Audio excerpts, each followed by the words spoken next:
Welcome to the Garland County Historical Society's November meeting. We will now stand, and Tommy Maddox is going to come up here and lead us in the Pledge of Allegiance.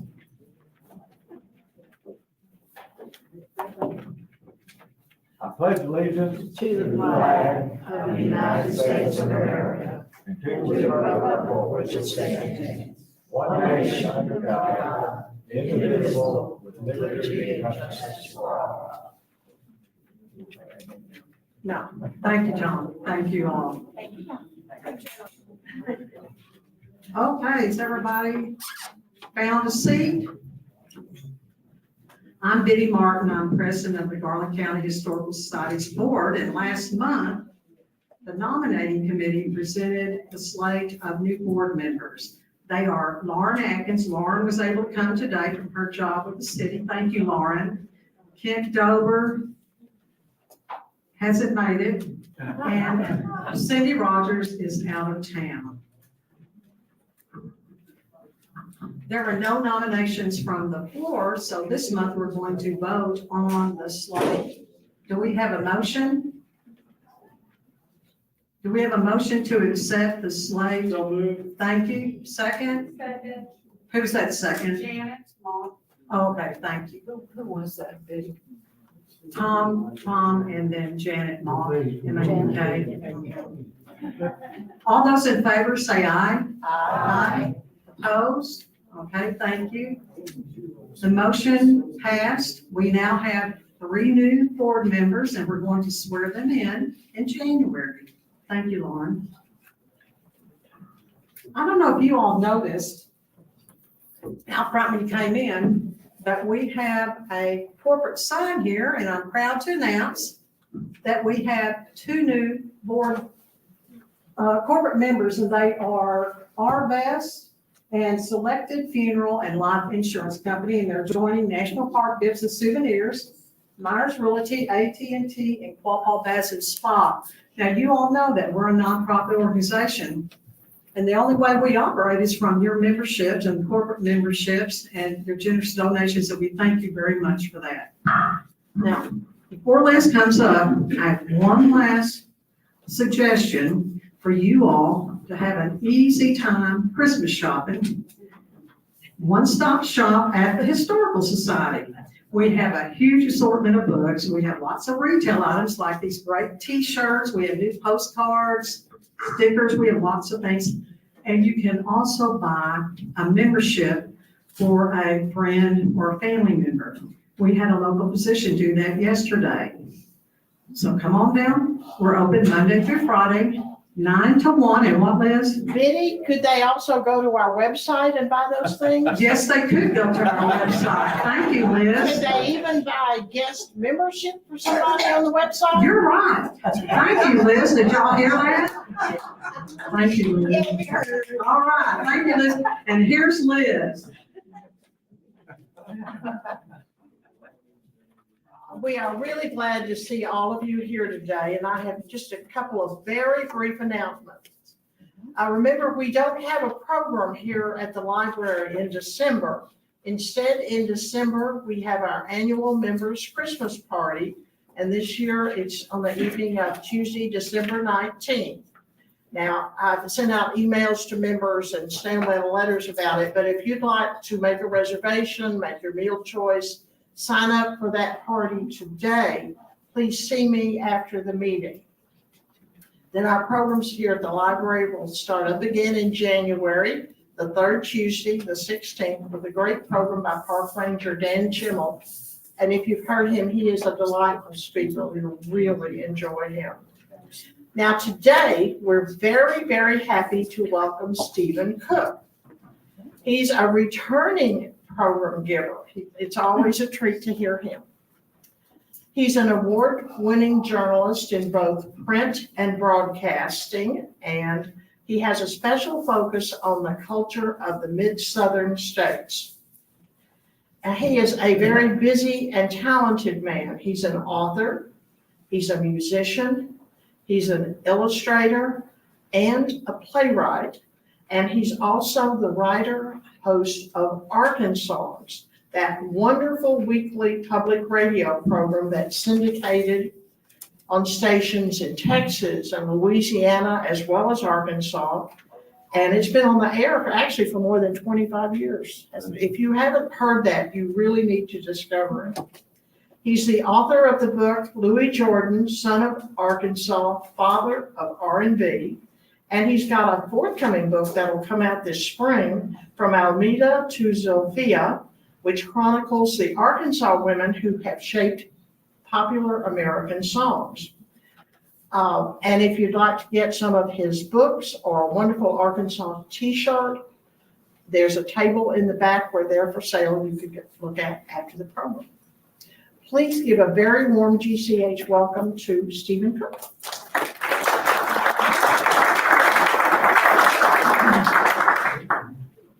Hey, everybody. Thanks y'all for being here. I know it's holiday week and everything's crazy, so let's just have some fun and we'll get through this and all have a great time. My program is called Secret Sounds of the Spa, Uncovering Hot Springs' Hidden Cultural Legacy. And a lot of this stuff is only secret because we haven't been paying attention to it. But I will say I'm so impressed with Garland County Historical Society and everything that they do. You guys have an amazing facility here that is not equaled in any other county that I know of in the state. And Hot Springs has such a great history that like it's totally appropriate that you guys do have this, but like it's something. Oh, we got it now. We got it. So what I did sort of was like pick out a few awesome folks from Hot Springs that did amazing things, and just going to kind of throw those out there.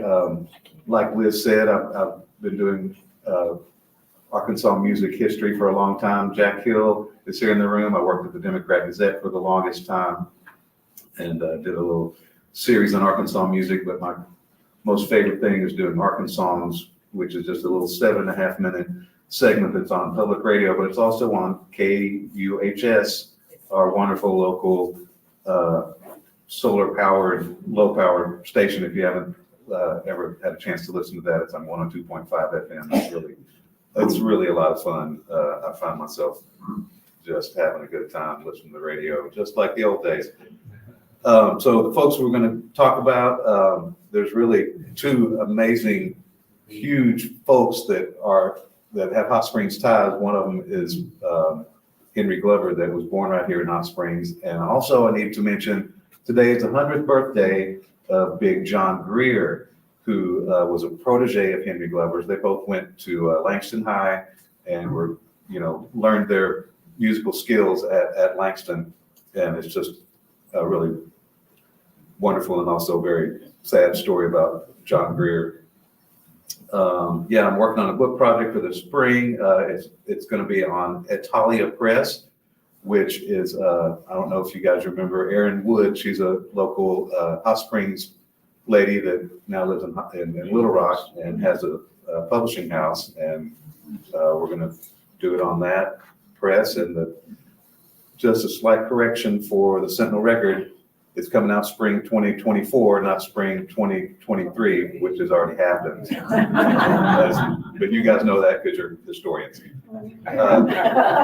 Okay, so there's a lot of great folks, and I just picked out a few, and it's Henry Glover, Louis Jordan, Bonnie Dodd, Marjorie Lawrence, Junie Cobb, Patsy Montana, and Big John Greer. And I'm just going to kind of tell who these people are and why they're awesome. And I guess I probably need to get started with Henry Glover. And again, kudos to Hot Springs, because in 2021, it was Henry Glover's centenary. And Mary Zunick and Liz Colgrove, the Hot Springs Cultural Alliance, they didn't know who I was from Adam, and I kind of just presented them with this crazy idea that this guy Henry Glover was from Hot Springs, and Hot Springs needed to do something about it for his 100th, and then ended up being fantastic. There's an annual songwriting contest that Glover awards songwriting contest that they have every May. And we got a park named after Henry Glover that's on Malvern Ave.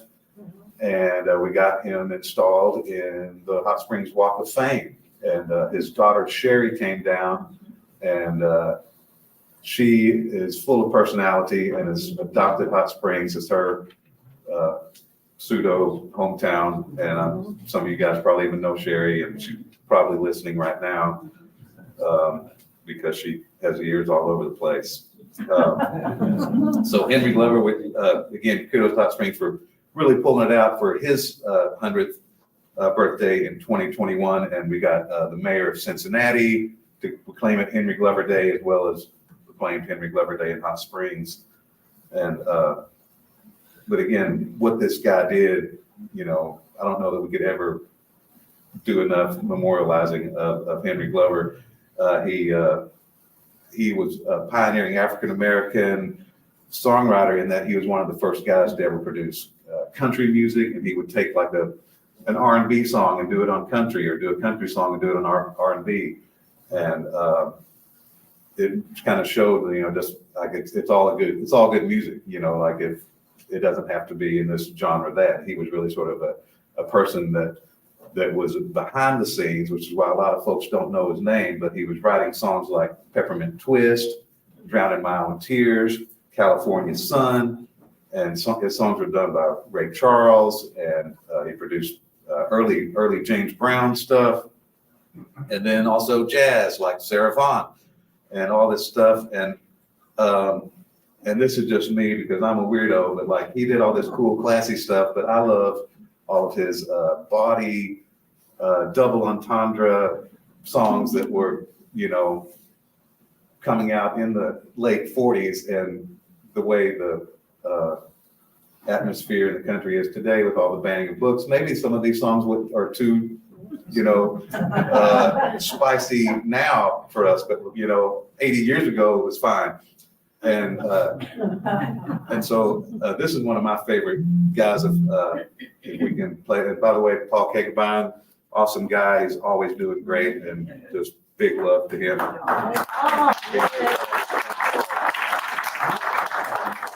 And so one of my favorites is this artist named Wynonie Harris, who is a huge R&B guy. And this is a song by Henry Glover from 1952 called "Keep on Churning Till the Butter Comes."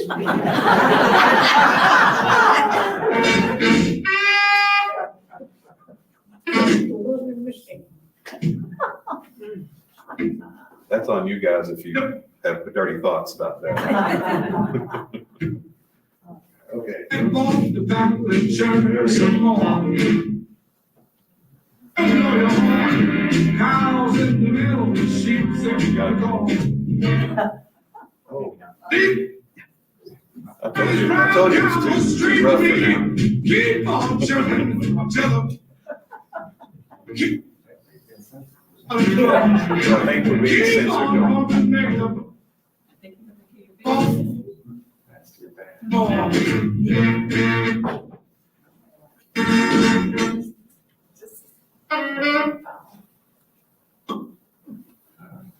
Okay, I don't know what's up.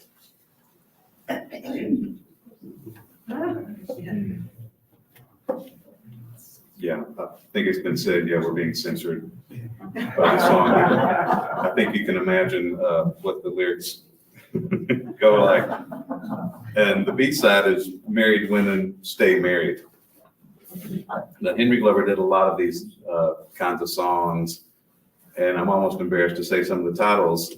Yeah, go ahead.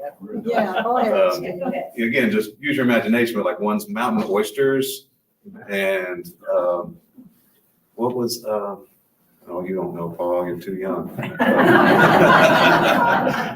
But this was just sort of, it's not going to be able to work. But I'm not sure if it's just this song or. okay, well, hopefully we'll be able to play all the other ones. But yeah, I have a whole radio episode on just his, I don't even want to call them dirty songs because, on paper, they could just be whatever you want them to be. But, so he did a lot of these, but it was really just a small portion of what Henry Glover did. And the way I got into Henry Glover was through Levon Helm, who was a drummer in the rock band, The Band, and played with Ronnie Hawkins. And Levon Helm was, they went on to become Rock and Roll Hall of Famers with songs like The Night They Drove Dixie Down and Up on Cripple Creek.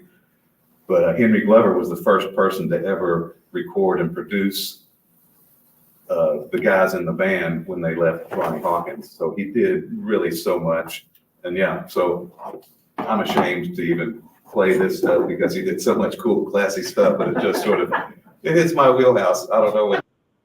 So that's more about me than it does Henry Glover. And okay, so we'll move on and check out Henry Glover on your own time and enjoy. My other, again, my top two of folks that have Hot Springs connections is Louis Jordan, and I wrote a biography on him because I'm just so impressed with this fellow, and he really was an inspiration for me to continue on researching Arkansas music. Because I'm like, wow, if this guy was forgotten, who else have we forgotten that's from Arkansas that did so much? So like, you almost can't say enough about Henry Glover. You can't say enough about what Louis Jordan did. He lived in Hot Springs in late 20s, early 1930s, played at the Green Gables Club, the Woodman of the Union Hall, Wilson's Tell 'Em About Me Cafe, which I love. I think it made us be Wilson's Cafe.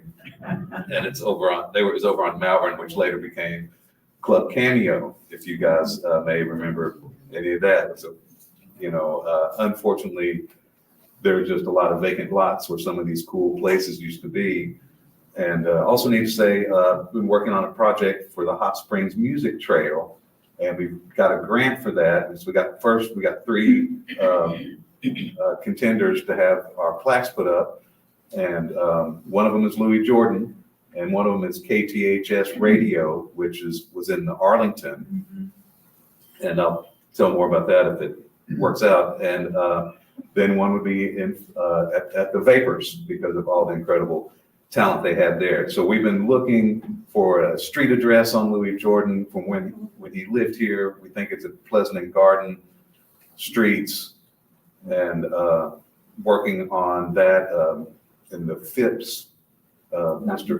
Phipps that would let out rooms, and so we are pretty certain that's where Louis Jordan lived. And again, this guy had like more than 50 top 10 hits in the 1940s. And some of these are great song titles too, that some of y'all may have heard, like Ain't Nobody Here But Us Chickens, Choo Choo Boogie, What's the Use of Getting Sober When You're Gonna Get Drunk Again. People love that, I don't know why. But, and I do have a theory I won't bore you with, but I do think if people bring humor into music, it's not as regarded. And so like Louis Jordan was a guy that was sort of on the cusp of jazz, but we didn't really quite have R&B as a genre yet, and certainly not rock and roll. And so he was a guy that was so innovative that he was without a home. You couldn't say, oh, he's a jazz guy or he's this. And so you go to a record shop and like nowadays you don't know where Louis Jordan is going to be. And that's like, to me, it's like a great strength, but also his weakness in that, like, you can't just say, oh, he was a great jazz player, but like jazz players would go see him because he had great command of his horn.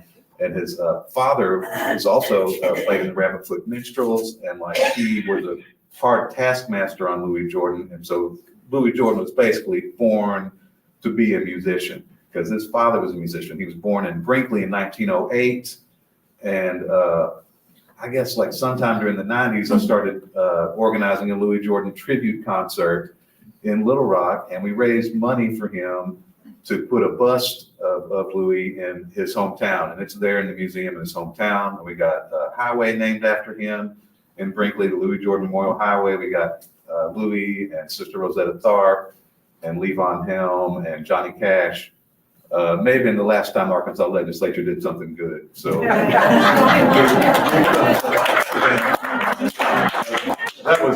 was like 5, 6, 7, 8 years ago too. So whatever that, I better shut up or I'm gonna get censored again. Okay, and I want to also say, yeah, so Louis Jordan, he didn't just have big hits. He would have songs that were like #1 for 17 and 18 weeks at a time. And like you add up Choo Choo Choo Boogie and this song, Ain't Nobody Here But Us Chickens, that's like 35 weeks. These songs, both those songs added up were 35 weeks at #1. That's like 2/3 of the year with a Louis Jordan song on top. And so I always emphasize that because it's hard for us to understand how much he dominated the charts during his time, especially because not everyone knows who he is now. And, the only thing you could maybe compare it to is like when Michael Jackson was really hitting big in the early 80s with Thriller. There's just like, you look at the charts and like, oh, this guy again, he's still at #1. And that was Louis Jordan. And his band was called the Timpani Five. Sometimes there'd be 6, sometimes there'd be 8, but he just always called the Timpani Five. And I just love this guy. And I want to play this. We don't even have a lot of footage from him. My favorite era of his is after the hits, and that's just fascinating to me. So I tried to dig up as much as I could for the book on like what happened after to him, because he, rock and roll came along in the 50s and he really felt like a man without a home. It's kind of sad because he was forgotten, and he did not live a life of plushness even after selling all these records, which all his record company was called Decca Records. They eventually sold out to MCA. There's still so many Louis Jordan collections out there. Somebody's off that. But so this, if this video works, which I hope it does, because this is him in Paris in 1974. It's just a few months before he passed away in February of 1975, and this is just really cool to me because you can just see him and what he's putting down with the band and some of the quips and everything he would do with this hilarious song, Ain't Nobody Here But Us Chickens. So this is live in Paris, France from 1974, if we can get this. I'm trying Plan B computer, so. Okay, Let's see. I'm sure it's the computer and not.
I love that guy. We may not have time to play all our other clips, but I wanted to definitely play Louis Jordan. And the guy on tenor sax there is Irv Cox. He had a big hit playing with Jefferson Starship. The next year, a song called Miracles.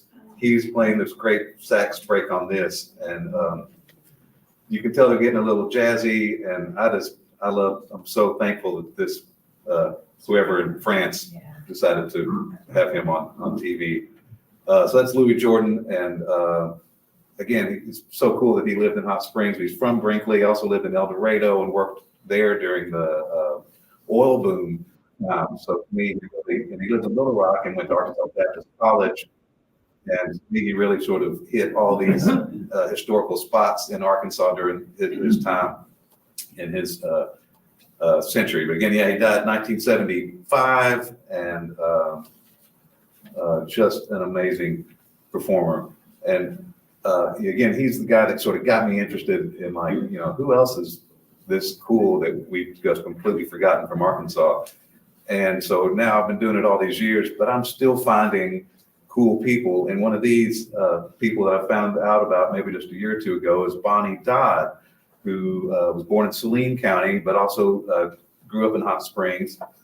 Because back when I started doing Arkansongs, some smarty pants came up and was like, you know, once you do Arkansas music, once you do Glenn Campbell and Johnny Cash, you're done, right? And so I definitely took that as a challenge. And so now I'm here doing this all these years later. But like, yeah, again, Bonnie Dodd just sort of showed up for me. Her name was Bonnie Modena Dodd. She was Saline County in Hot Springs, and she was a songwriter and steel guitar player.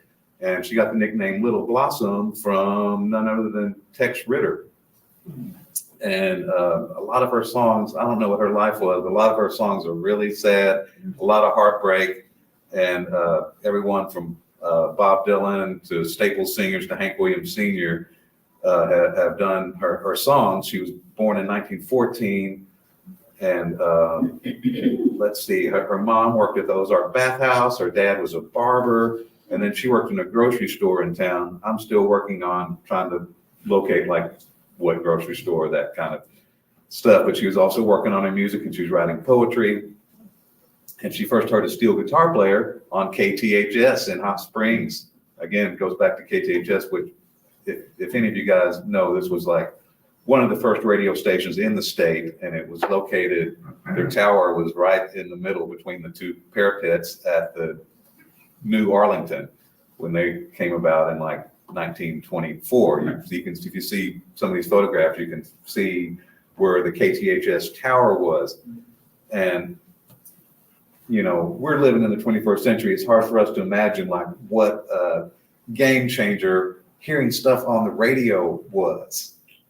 And so this was mind blowing, as you can imagine. Like, you know, we're dealing with sheet music, or maybe someone will play something on piano in the parlor. Like, you could hear anything. And so it's amazing to me about KTHS. And they later became KAAY, which I know some of you folks may remember KAAY, which, again, one of the most legendary radio stations in the state. But like, they're even doubly legendary because of KTHS and their history from that. And that's where Bonnie Dodd first heard steel guitar. And she became a steel guitar player because she heard it on KTHS. She took lessons from this guy who was playing on the radio. And she had a musical partnership with a guy named Murray Lucas, who was a baker at the Arlington Hotel. I guess they used to have their own bakery. Someone could maybe tell me that. I mean, obviously they're making a lot of food there. But so then they started playing themselves on KTHS. And KTHS, of course, stands for Come to Hot Springs. And yeah, one of the first radio stations in the state, and it had many live performers, this radio station, including, it was the launching of Lum and Abner. And let's see, so yeah, I will say, yeah, that when Dodd and Lucas were playing on KTHS, this was after the station had moved to the Chamber of Commerce building and wasn't in Arlington anymore. She graduated from Hot Springs High in 1932. And that was the same year she sold a song to Governor Jimmy Davis, who's best known for the song "You Are My Sunshine." Can you imagine being in high school and selling a song to that dude? I wish I had the presence of mind to be doing that when I was a kid. And so she and Murray Lucas continued on, and they did some recording. None of it was super successful, but her songs became pretty huge. In the 1940s, she really came into her own as a songwriter, and she joined the band of Jimmy Davis and started her best known partnership that decade with Tex Ritter. And he became, of course, one of the best known singing cowboys of the era. That was just a huge genre. Some of you guys know that the singing cowboys, and just like they were in movies and comic books and any kind of media. You know, we loved our cowboys in the 40s and 50s.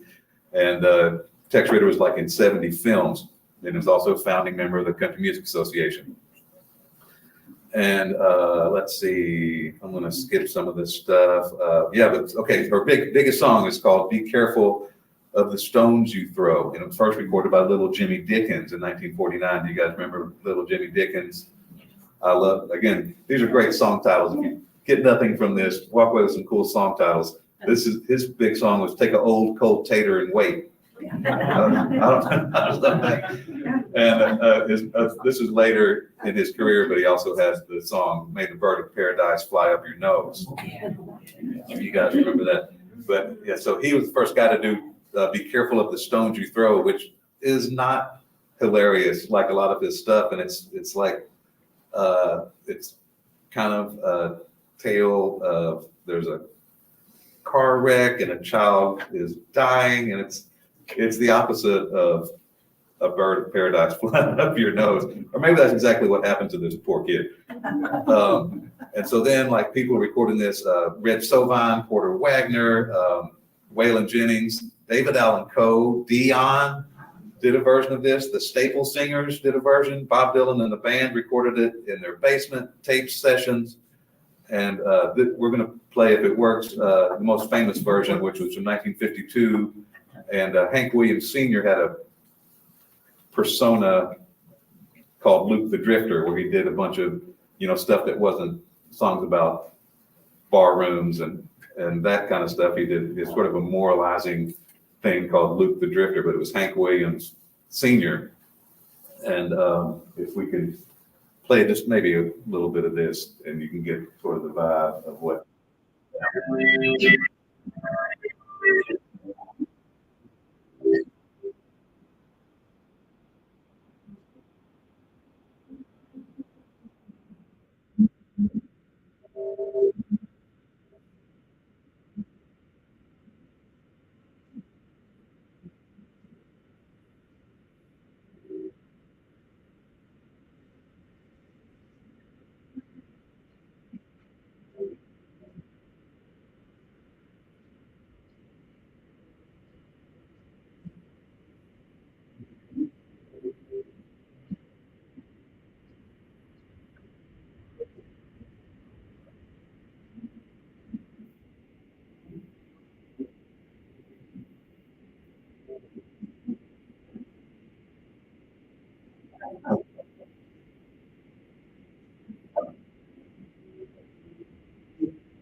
And again, that's like one of her biggest songs, but like she did so much. Bonnie Dodd, and she never married. She lived with her sister Elva in Southern California for like 40 years, but the body was brought back home. She's buried out in Owensville at the Antioch Cemetery. And so I've driven by and I see something that says Owensville Cemetery and haven't been able to locate her grave. But if you guys are ever out in Owensville and kicking it and found the Antioch Cemetery, let me know. And her tombstone reads, "Earth has no sorrows that heaven cannot heal." And that, to me, that's so poetic. It sounds like a line from like this song or one of her songs. And she died in 1984 in San Diego. Bonnie Dodd, check her out.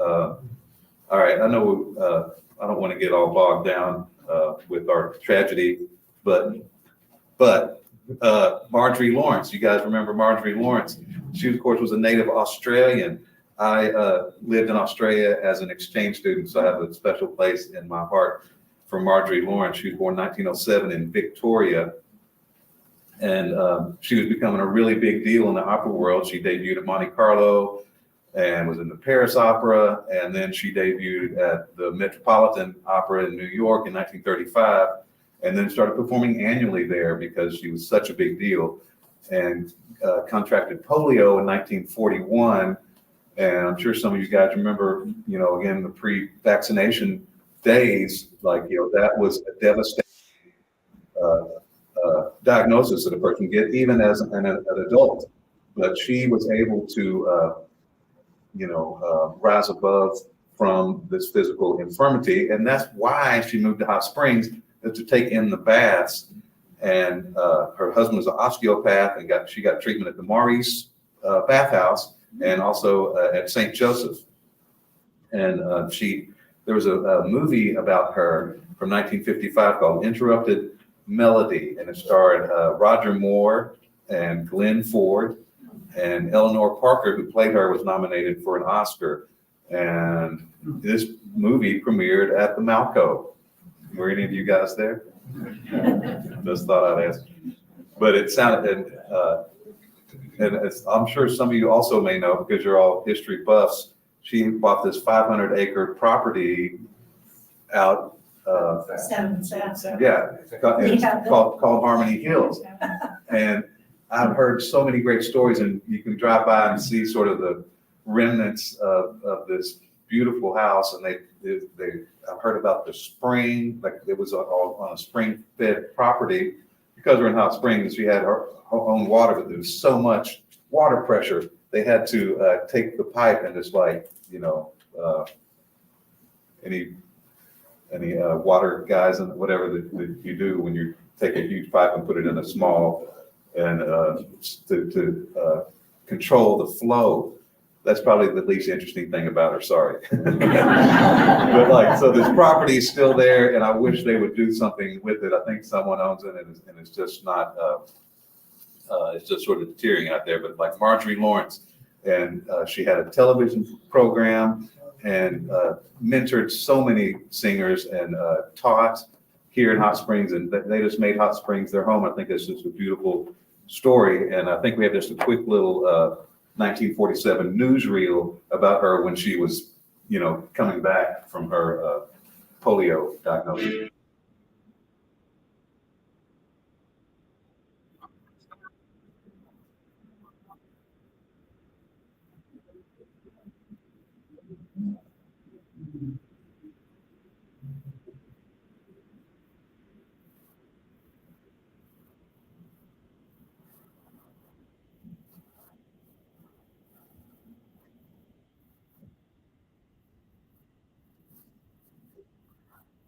You don't hear that?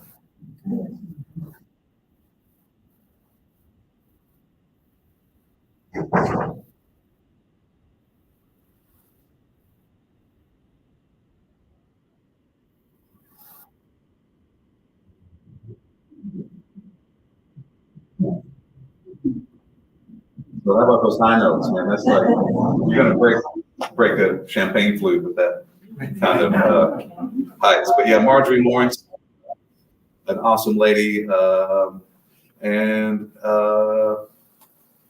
this is what's kind of, to me, so cool about Hot Springs is we have such diversity in genres too. It's not just we're a country music town or whatever. There's a lot of great R&B here, and this next guy I want to talk about as quickly as I can, because we have so much information. I'm just jamming it in here, but this guy named Junie C. Cobb. He was born New Year's Eve, 1896 in Hot Springs. So he was an early jazz pioneer. So he played tenor sax, clarinet, oboe, piano, drums, banjo. His brother Jimmy Cobb was also a trumpeter. And if you try to look up Jimmy Cobb, there was a fantastic jazz drummer named Jimmy Cobb, not the same guy, but he played on some of Junie's recordings. The drummer Junie Cobb, or Jimmy Cobb, played with Miles Davis. So this is a trumpeter named Jimmy Cobb, so it's very hard to Google. But Junie played with King Oliver, Jimmy Noon, Johnny Dunn of Memphis. These are all guys. This is before, the establishment basically of jazz. I mean, like jazz and blues was almost kind of the same genre at the turn of the century. And it started becoming into its own because of guys like Junie Cobb, born here in Hot Springs on New Year's Eve. And he recorded with Barney Kessel in the 1950s. He recorded his own stuff for Vocalion and Victor, which were two really huge, early, important jazz labels. Then he semi-retired in the 1950s and died in January 1970. And like, there's not a lot of, I'm giving all this information, but there's not a lot of reality here. Like, there's not a lot of recorded stuff by him. So it's just sort of, we speculate how awesome he was, but like, I'm pretty sure he was a badass because look at all the things he could play. And so I have a cool song here. The name of this band was called The Grains of Corn. And I'm pretty sure it's like a moonshine reference, but you guys correct me if I'm wrong. And this is called Once or Twice, as we see by Junie C. Cobb and his Grains of Corn. This is from 1929.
I was bringing in all this.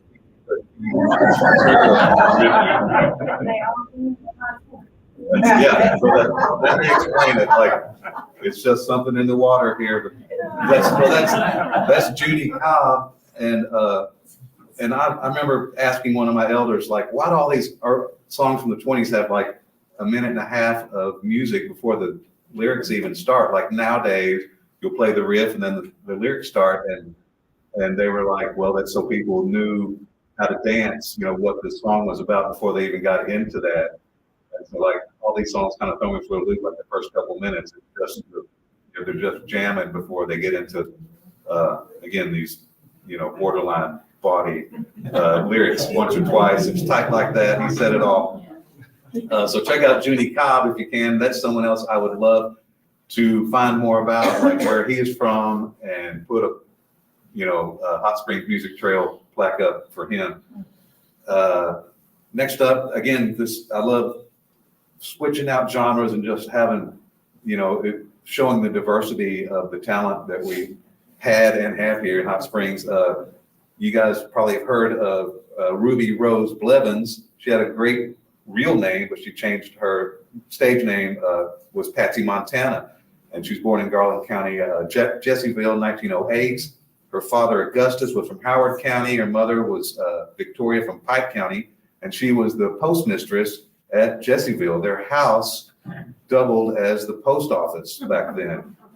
And then later, the family moved to Hope, and her first major recording session was 1935. She was 26 years old at her first major recording session and recorded her signature song called I Want to Be a Cowboy Sweetheart, which like everyone has done in the intervening decades. And it's just a classic song, but she has a lot of great songs.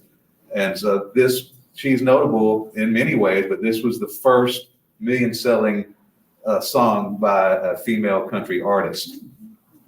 And then she returned back to Hot Springs in the late 40s, lived here for a few more years, did some child rearing, and she sang on KTHS also before she returned to California. She's just one of the many artists that were on KTHS radio when it was in the Arlington, and then after, and then, this station went on for decades. She died in 1996. That's the same year she was inducted into the Country Music Hall of Fame. And I have a clip here from a Gene Autry movie from 1939, and it's where she sings I Want to Be a Cowboy Sweetheart, if we can make that look Paul. I had to say it. Okay, there.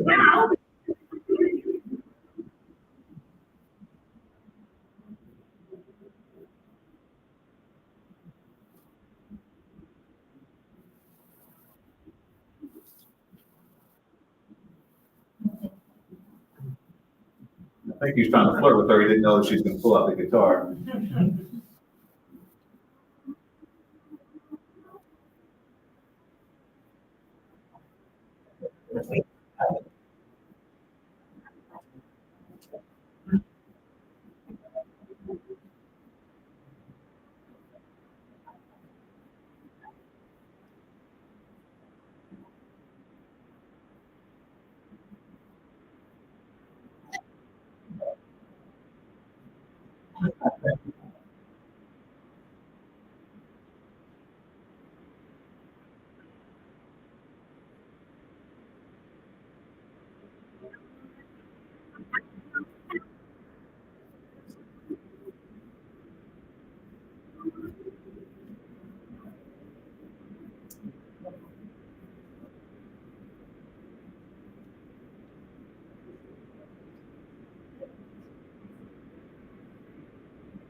You may have been with Eric guitar. I'm not sure. And we got an online comment that Miss Arkansas in the Miss Arkansas or Miss America pageant, Miss Arkansas performed that song. I have no, I cannot verify that, but it sounds good to me. So Patsy Montana, I know we're running short on time here, so I do want to talk about Big John Greer. Happy birthday, 100th birthday of Big John Greer today. Thank you. I love this guy, and thanks to Tama for getting me hip to him. And I'm just always amazed how much is out there and like how much I don't know. I don't claim to know any of this stuff, and so I just delve in when I find a new artist like this. So I love early R&B, like what this guy was putting down. His name was John Marshall Greer. born on this day 100 years ago. Harry and Betty were his parents. I know he's buried somewhere in Hot Springs. I don't know where. Someone would tell me, I would love to know. And I would love to help try to commemorate this guy even more. He went to Langston, which do you guys know what Langston High, who they named Langston High for? He was a Reconstruction era Virginia congressman named John Mercer Langston. There's more information for you to take away. Langston, of course, at this time, they were very well known for their musical excellence and their academic excellence, high achieving students, strong academic and extracurricular programs, but especially its music. I think it sounds like Big John Greer was known as Big John, like even from a young age, he was billed as 240 pounds of solid jive. And so this is in his teens. And of course, imagine what's going on in Hot Springs in the 30s and 40s. He's, playing area nightclubs. There's probably plenty of places for him to go and play. And then he met Henry Glover at Langston, who was an upperclassman. Greer played sax, Glover played trumpet, and Glover became sort of the prime mover in this guy's career. He got him gigs, found him bands, and then produced him. And I don't know that we would know who Big John Greer was as a recording artist were it not for Henry Glover. And then after they graduated, Henry Glover was already in Huntsville, Alabama. He invited Greer over, and he got him in the Alabama A&M school band, the A&M Collegians, and then he got him in the nationally known Lucky Millender band. I don't know if you guys are hip to Lucky Millender, but he, was a sort of a launching pad for so many artists, including Sister Rosetta Tharpe, Bill Doggett, Ruth Brown, Lockjaw Davis, Wynonie Harris, who we saw just a little bit of at the beginning of this program, and of course Henry Glover was in the band. And there's an artist called Bull Moose Jackson that Greer ended up replacing in the in the Lucky Millender band. And some of you guys may remember, again, I'm trying to keep this, not R-rated for the kiddies, but like Bull Moose Jackson's big song was in 1952. It was Henry Glover produced it. It's called Big 10-Inch Record. And which you can still hear on the radio today. Aerosmith did a version of it. And so he was a great saxophone player and a very powerful vocalist. He stepped easily into Bull Moose Jackson's role. I mean, if you're nicknamed Bull Moose, you're like a pretty strong player. But Big John fit into Bull Moose's shoes. And then Lucky Millender was an interesting band, but like he did not. He encouraged the members of his band to pursue solo projects. A lot of people have a band and like they just want to keep them, but so they were encouraged to do their own solo records. And Big John Greer did just that, and he had a really forward-thinking rock and roll sound for the time, for the late 1940s. And his band was called the Rhythm Rockers. And if you listen to this, it really sounds like sort of prototype of rock and roll. And he had Millender bandmates on his records, and he did kind of struggle trying to find a hit. He did duets and he did instrumentals, and then he did a lot of his songs were about booze and drinking. And he had a big duet hit. I don't know if you guys remember the song "I'll Never Be Free" with Ernestine Allen. Louis Jordan also did a version of it. This hit the top 10 early 1951. It was a Louis Jordan Ella Fitzgerald duet. It's a gorgeous song, but his final hit was his biggest hit, and it's called "Got You on My Mind." It would hit number 2 R&B chart in 1952, and Jerry Lee Lewis has done a version, Joe Tex, Eric Clapton, Big Joe Turner, all these people have done this song, "Got You on My Mind." And through the rest of the 50s, he tried to find another hit song and didn't really have a lot of success. And then he did a holiday song that some of you might have heard called "We Want to See Santa Claus Do the Mambo." And it's really a fun song. And if you guys are interested, there's going to be a group of folks that are mamboing in the Hot Springs Christmas Parade early December. And they're, you know, free mambo lessons. Come on out. But like, they're doing this again. Kudos to Hot Springs for doing this. But like, in honor of Big John Greer's 100th, we want to see Santa Claus do the mambo. And he recorded, he at some point dropped the big from his name. I guess he thought that was classier. And but nothing worked for him. In 1955, he was dropped from his final record label. Henry Glover intervened again and got him signed to King Records, which was Henry Glover's label out of Cincinnati. You guys remember saying that the mayor of Cincinnati proclaimed it Henry Glover Day. And so that's, you know, King Records is a big deal in Cincinnati to this day. But he got him on King Records, but also he was having maybe some trouble with alcohol. And it didn't last the year. So he had 4 releases on King Records, and it just didn't work. And it becomes sort of a bitter irony that so many of his songs are about booze and drinking. But he was 33 years old and recorded for 8 years. And he came back to Hot Springs and started playing locally in a jazz trio, Reggie Cravens. You guys may remember Reggie Cravens. He played with him. And to me, I would love to have talked to him or known more about what was going on in his mind and his life at this time, because it doesn't sound like he was recognized as a local guy made good, you know, and he died in 1972, only 48 years old.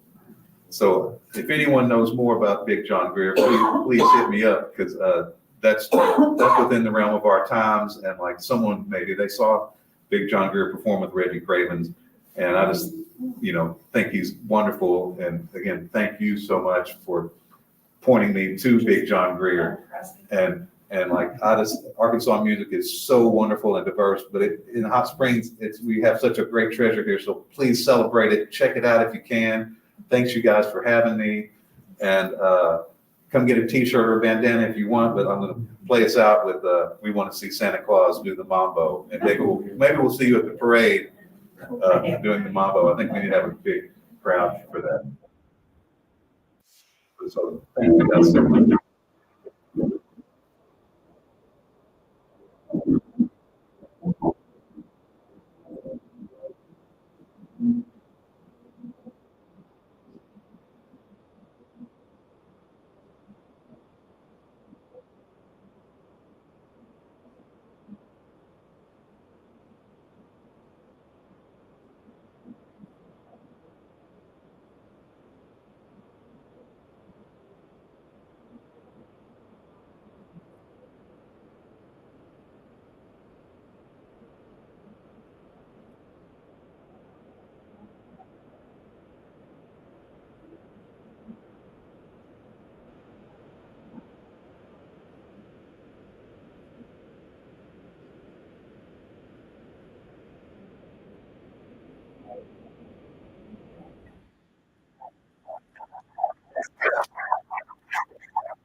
Wasn't Stephen great? Wasn't that a great program? Do you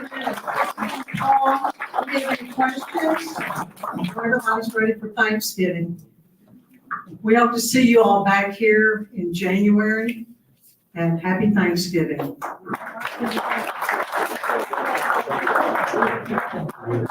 Thank you.